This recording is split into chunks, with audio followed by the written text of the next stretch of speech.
मैं सूर्य, चंद्रमा, पृथ्वी, अग्नि सबको साक्षी मानकर यह प्रतिज्ञा लेता हूं कि आज के बाद आजीवन ब्रह्मचर्य रहूंगा, मैं शादी नहीं करूंगा। हम लोग को पढ़ना है भीष्म प्रतिज्ञा। क्या पढ़ेंगे हम लोग? भीष्म प्रतिज्ञा पढ़ेंगे। ठीक है, पिछले क्लास में हम लोग आप लोग पढ़े थे कर्णस दानवीरता। ठीक है, तो हम लोग पढ़े भीष्म प्रतिज्ञा, है ना। देखिए, ठीक है, महाभारत को समझने के लिए आपको कहानी शुरू से समझना पड़ेगा। महाभारत की कहानी जो है हस्तिनापुर के कुर्सी के लिए चालू होती है। जब कहानी शुरू होती है उस समय हस्तिनापुर का राजा है शांतनु। कौन है? शांतनु जो है हस्तिनापुर का राजा है। ठीक है, कहाँ का? हस्तिनापुर का। ठीक है, और पूरी कहानी किससे जुड़ा हुआ है? महाभारत की घटना से। ठीक है, और हस्तिनापुर का राजा कौन है? अभी आपका शांतनु है। कौन है? शांतनु है। तो शांतनु जो है राजा है। ठीक है, और राजा का शौक होता है शिकार करना। क्या होता है? शिकार करना, जंगल में जाना। अब तो हो गया पबजी खेलता है लोग, सब फ्री फायर खेलता है ना, चैटिंग खेलता है उस समय जो राजा है क्या है? राजा। तो राजा जो क्या करता था प्राचीन काल में, शिकार करना उसका शौक था। ठीक है, जैसे आप देखे होंगे रामायण काल में भी जो है दशरथ जो है वो शिकार करने गए थे, उसी क्रम में जो है श्रवण कुमार को बाण लग जाता है ना। वो श्रवण कुमार अपने माता पिता के, अंधा माता पिता को ले जाता है तीर्थ यात्रा करने। उसी दौरान क्या होता है, उसकी माँ को प्यास लगती है तो पानी के लिए जाता है ना। जब जो श्रवण कुमार है बर्तन से जो है पानी भरने के लिए कोशिश करता है तो भड़ाक भड़ाक से आवाज़ से उसको लगता है कोई जानवर पानी पी रहा है। किसे? दशरथ को, है ना। तभी जो है वह शब्द भेदी बाण चला देता है। कौन सा बाण? शब्द भेदी बाण। होता क्या है, मतलब जो धनुर्विद्या के जो योग्य कलाकार होते हैं उसे इतना टैलेंट होता है कि आवाज़ कहाँ से आ रही है उस आवाज़ की दिशा में वह क्या करेगा, वाण छोड़ेगा और वह वाण जो है सही जगह पर लगेगा। इसको बोलते हैं शब्द भेदी बाण। ठीक है, आवाज़ कैसे निकालिए, वो आवाज़ क्या होगा, उसकी दिशा में छोड़ेगा, जगह पर जाए बाण लग जाएगा। उसी कारण में श्रवण कुमार की क्या होती है, मौत हो जाती है। तो यहाँ पे हम बात कर रहे हैं महाभारत में। ठीक है, तो ये राजा जो शांतनु है इसका भी शौक क्या है? शिकार करने का। क्या करने का? तो शिकार करने के लिए जब जाता है ये कौन? शांतनु। ठीक है, तो जंगल में उसे एक बहुत परम सुंदरी महिला दिखती है। परम सुंदरी।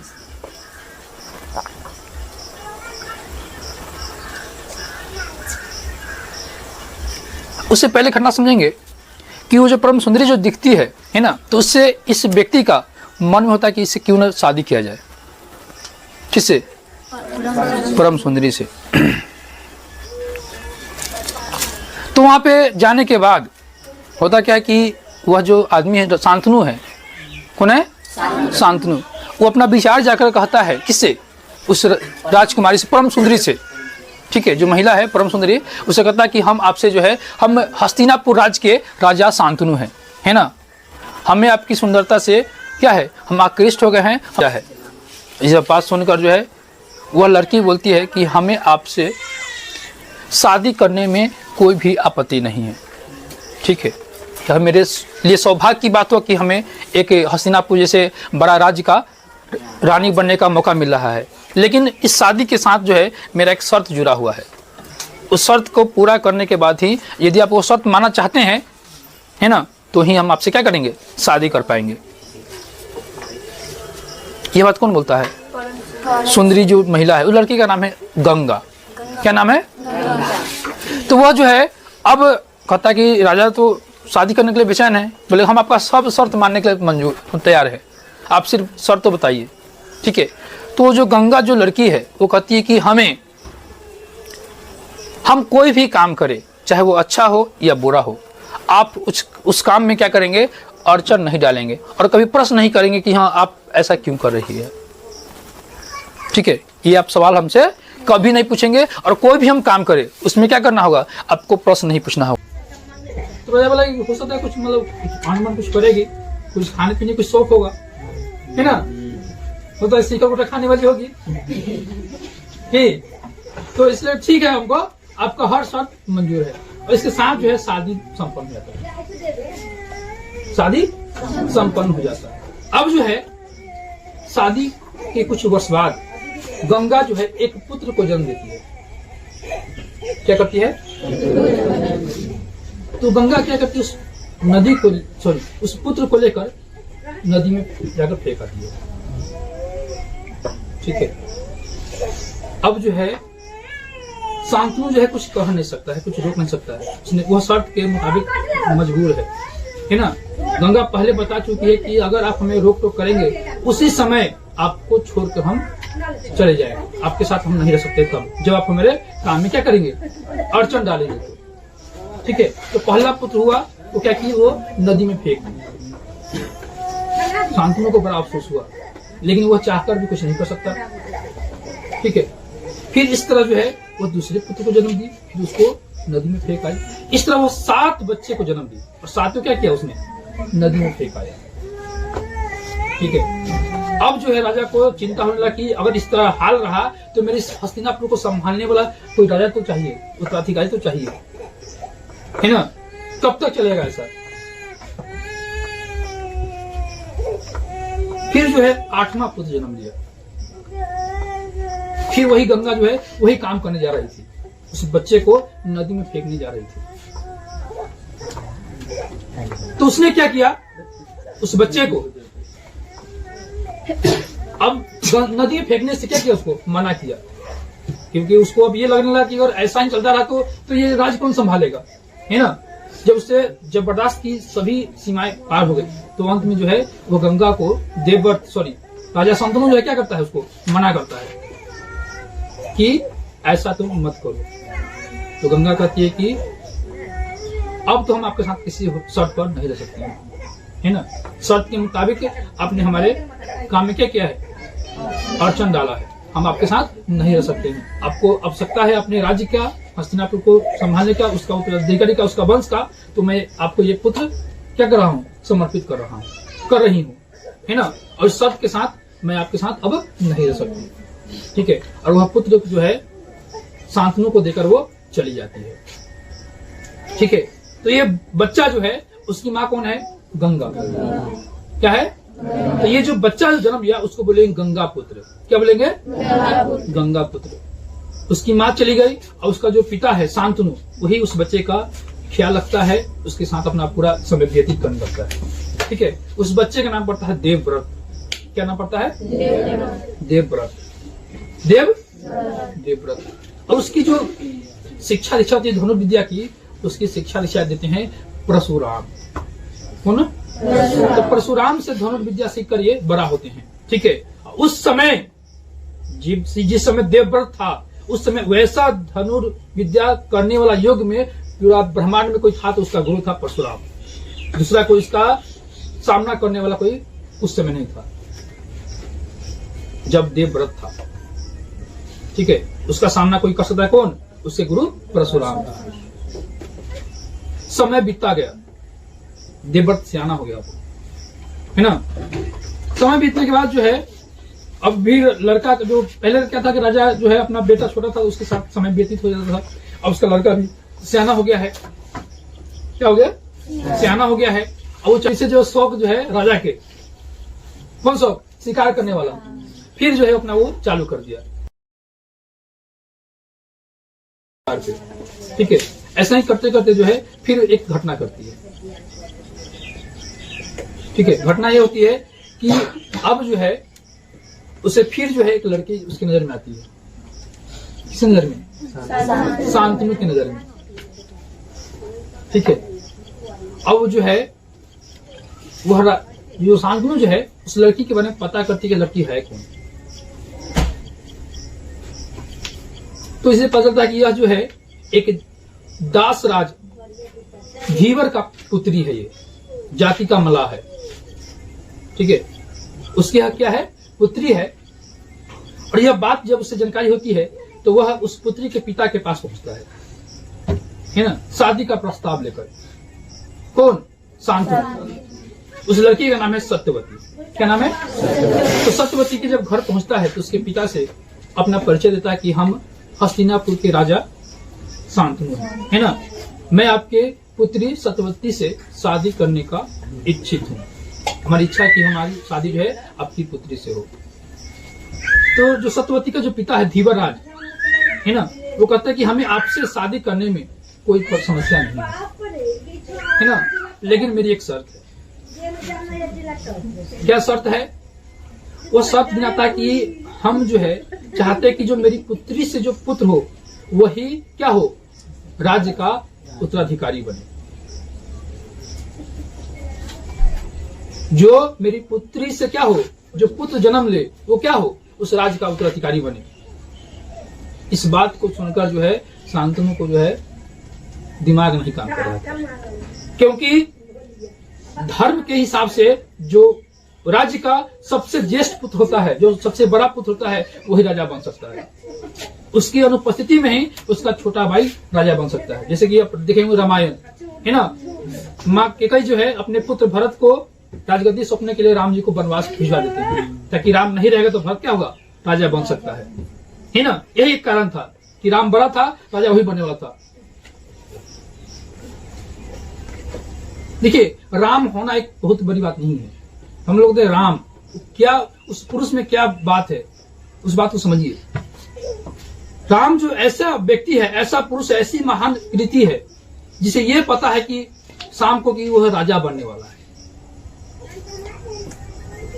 और सुबह होने पर उसे ये पता चलता है कि उसे 14 वर्ष का वनवास हो गया।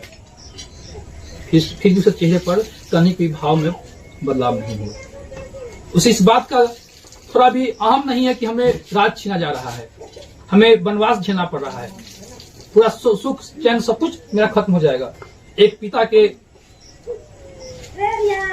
बात को, वचन को निभाने के लिए वो अपना पूरा जीवन क्या करता है, समर्पित कर देता है। यह जो है राम की कृति है। तो यहाँ पे बात करेंगे कि जो शांतनु है, वहां पे ये समस्या कि अब जो है उसका घर में, उसके परिवार में एक बड़ा बेटा भी है, देवव्रत। उसके होते हुए भी अब कोई दूसरा लड़का जो है राजा नहीं बन सकता है जब तक देवव्रत है ना। और देवव्रत में पूरा वो टैलेंट है, पूरा गुण है जो राजा बनने के योग होता है ना।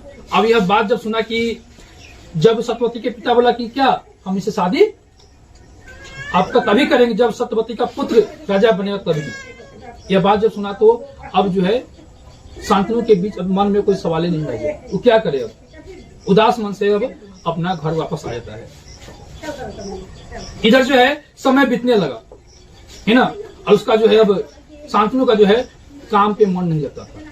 धीरे धीरे उनका सेहत बिगड़ने लगा। किनका? शांतनु का।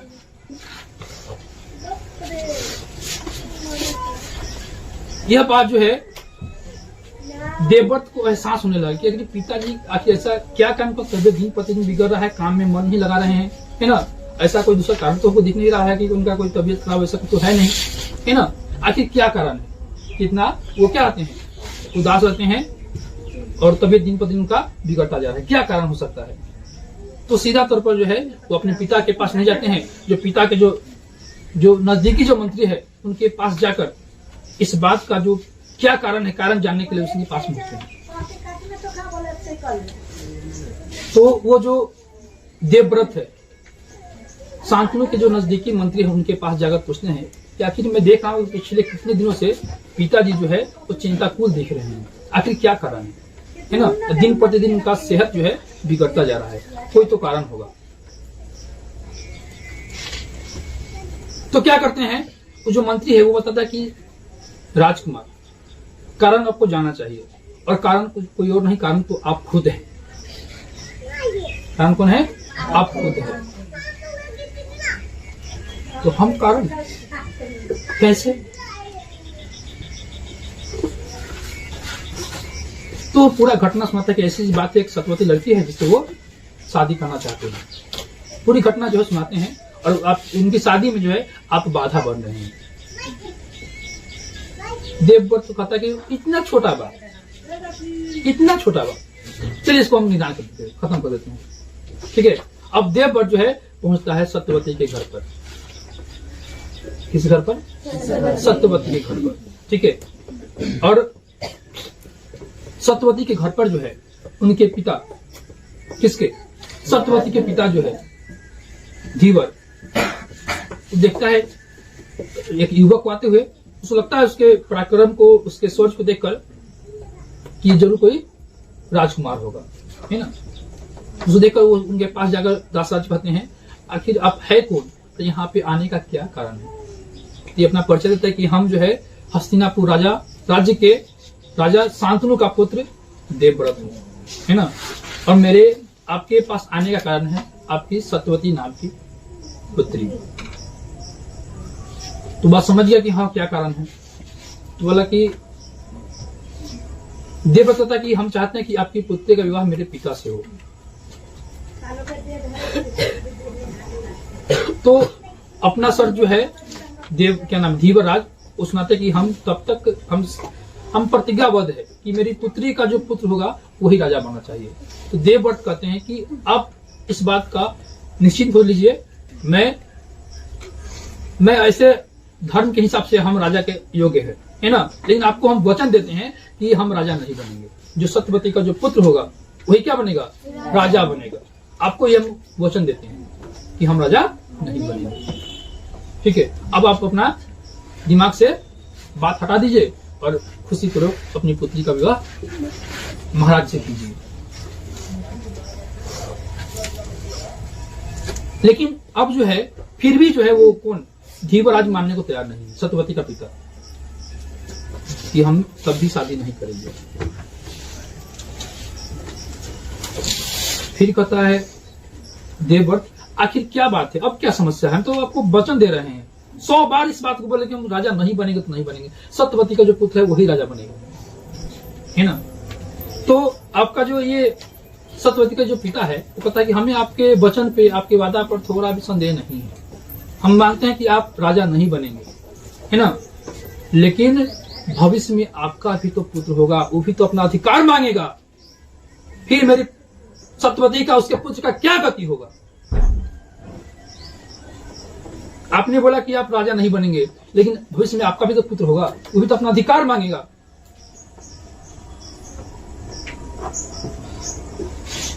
ऐसे में देवव्रत कहता कि हम आपका इस मन की जो शंका है उसको अभी के अभी खत्म करते हैं।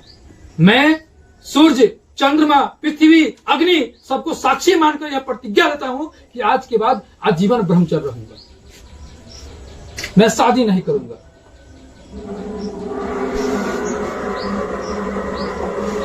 खूब जो है फूलों की बारिश होती है। अब जो है सत्यवती का और शांतनु का शादी विवाह हुआ। तो अब जो है इस प्रकार जो है देवव्रत ने क्या किया, यह प्रतिज्ञा लिया कि वह आजीवन क्या करेगा? ब्रह्मचर्य रहेगा और कभी शादी नहीं करेगा। इस भीषण प्रतिज्ञा के बाद उस देवव्रत का नाम भीष्म पड़ा। क्या नाम पड़ा?